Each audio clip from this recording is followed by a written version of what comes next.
May hapon sa tanan. Ang atong ebanghelyo nga gikuha gikan sa ebanghelyo sumala ni San Lucas chapter 4 verses 14 to 22 nagisgot kabahin sa pagpadayag ni Jesus sa iyang program of ministry. Kumbaga job description nganong niya sa diri sa kalibutan. Akong basahon ang pipila lang sa iyang giingon. Ang espiritu sa Ginoo ania kanako.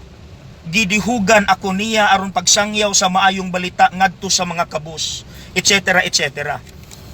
Mga igsuon, kung atong sumadahon ang program of ministry ni Kristo, love, gugma, ang nakanindot lang kay sa iyang pagpakita sa gugma, wa gyud siyam give up.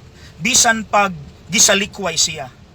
Bisan kabalo siya nga budhian siya ni Judas, gihugasan gihapon niya ang tiil ni Judas. That is real love. Ug mausab na ang atong job description mga igsuon. Let us not give up on loving, even if the people around us do not give that back to us.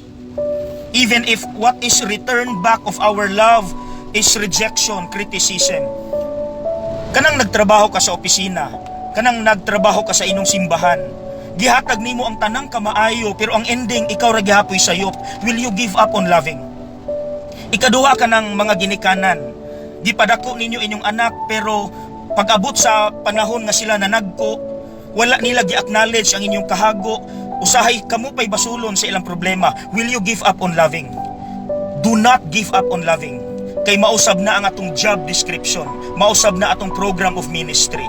Let us not give up on loving and showing goodness even if the people around us do not give that back to us.